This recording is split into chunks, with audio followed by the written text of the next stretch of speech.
Halo semuanya pecinta manhwa dimanapun kalian berada, kali ini Mimin akan melanjutkan pembahasan Sang Tak Terkalahkan. Pada cerita sebelumnya diakhiri dengan Kang Seon yang membawa Aran melarikan diri dari Istana Laut Utara. Namun pelariannya tidaklah berjalan mulus, di mana mereka sekarang terkepung oleh 11 musuh elit dari Istana Es. Orang-orang ini terus menatap mereka berdua karena takkan membiarkannya kabur lagi seperti sebelumnya. Di sela itu Aran meminta Kang Seon untuk berhati-hati karena situasinya sudah tak terkendali lagi, dan Kang Seon yang mendengar itu hanya menampakkan wajah bosannya.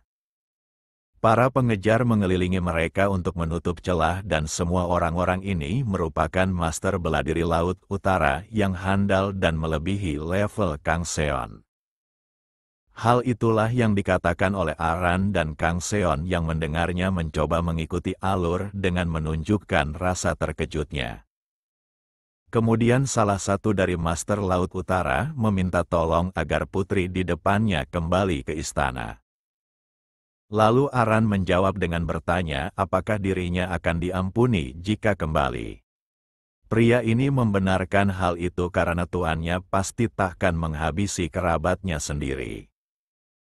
Namun Aran menganggap hal itu hanyalah omong kosong karena orang-orang itu berani menyebutnya sebagai dalang dari kematian Sang Ratu Utara, menunjukkan jika eksekusi adalah hukuman yang tepat. Para master Laut Utara hanya menatap tajam karena yang dikatakan oleh tuan putri mereka adalah kebenaran yang sesungguhnya. Lalu Aran menanyakan kesepakatan apa yang dibuat oleh master elit utara dengan Gunreo sehingga mereka berani menghina Sang Ratu Es. Namun orang yang memimpin pasukan elit ini enggan menjawab, dan dia menganggap berbicara hanya akan membuang waktu dan mereka lebih baik menangkap Aran sekarang juga. Dengan ini maka pertarungan takkan terhindarkan lagi, dan para master Laut Utara mengeluarkan sebuah benda hitam ke arah targetnya. Benda itu bergerak cepat di udara seakan sesuatu yang hidup disebabkan pengendalian penggunanya yang menakjubkan.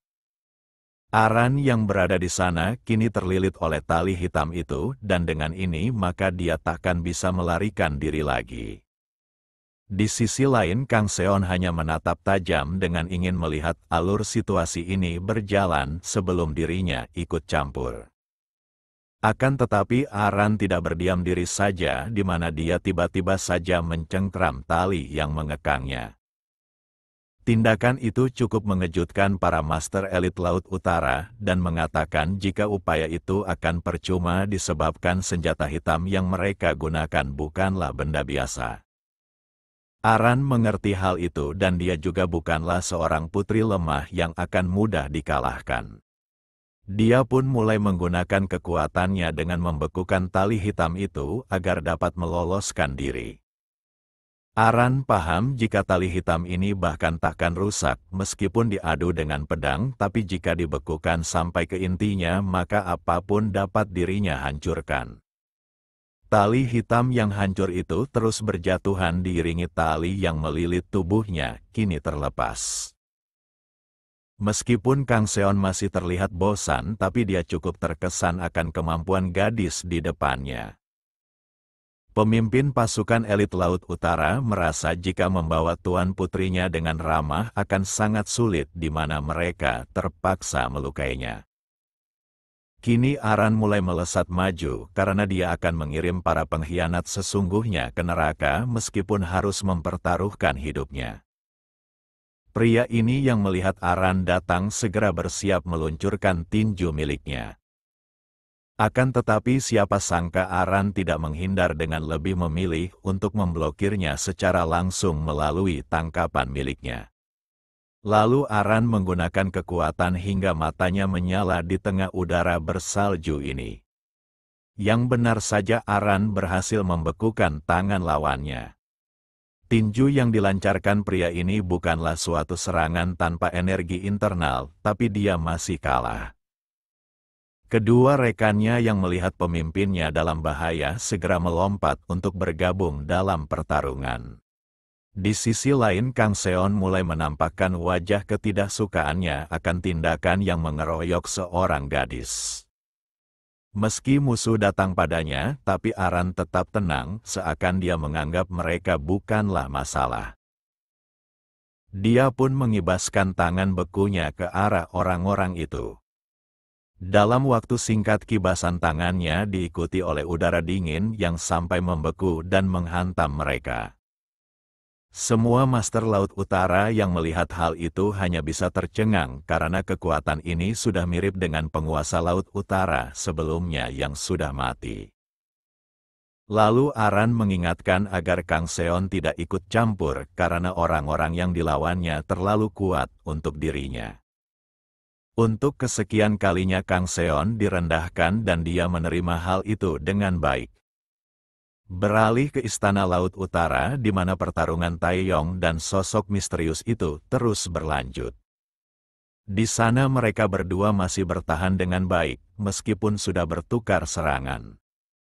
Gunreo yang melihat duel ini sangat kesal karena rencananya benar-benar terhambat atas campur tangan utusan aliansi bela diri.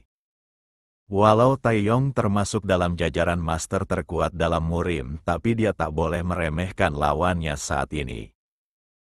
Jika yang dikatakan oleh Aran benar, maka monster yang dihadapinya sekarang adalah sosok yang menghabisi salah satu dari 10 master puncak, yaitu Ratu Es.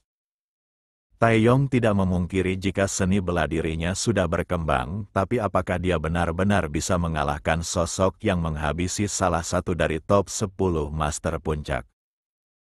Kalau saja Tangsuk ada di sini, maka dia pasti akan bertarung tanpa ragu karena dia pasti akan maju jika situasinya sudah di luar kendali. Tak hanya itu, lawannya saat ini merupakan pengguna racun hitam besi yang sangat berbahaya. Di saat yang sama Taeyong teringat akan pengujian kekuatan yang dilakukan oleh Kang Seon. Di mana saat itu Kang Seon membuka bajunya dan ototnya benar-benar luar biasa ditambah kedua tangan yang terselimuti racun. Pemilik racun itu adalah Tangsuk dan dia sangat terkejut akan hasil dari kekebalan tubuh Kang Seon. Di mana dia baru saja menggunakan seluruh teknik racunnya dari yang terbawah hingga racun tertinggi yang hanya dimilikinya seorang diri dalam klan Tang. Tapi siapa sangka Kang Seon berhasil selamat dari racun terkuat di dunia tanpa adanya dampak dalam tubuhnya. Taeyong yang mendengar hal itu tercengang karena sosoknya adalah orang yang terobsesi mengejar kekuatan, tapi bagaimana bisa bocah ini sangat perkasa. Dikarenakan sangat penasaran, maka dia juga ingin merasakan racun itu juga. Permintaan tersebut membuat Tangsuk tertawa karena racunnya pasti akan langsung menghabisi Taeyong secara instan.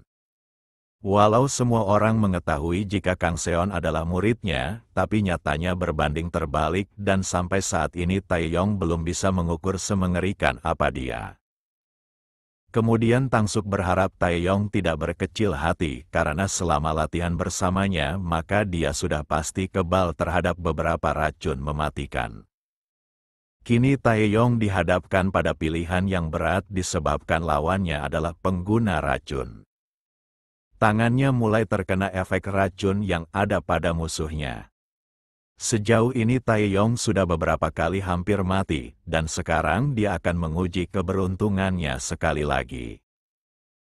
Di mana dia tak boleh ragu maupun takut terhadap racun dengan percaya diri pada tubuhnya yang sudah berlatih pada sang dewa racun seperti Tangsuk. Sosok ini tak menyangka jika lawannya akan menerobos begitu saja walau tahu dia adalah pengguna racun. Tak hanya menerobos tapi Taeyong malah mengeluarkan teknik tinjunya begitu polos. Serangan ini membuat sosok ini meningkat pertahanannya. Dia terlihat kesulitan menangkis semua serangan yang datang padanya. Aran yang menyaksikan pertarungan tercengang dan tak menduga jika Taeyong berada di level ini padahal dia bukanlah salah satu dari master puncak.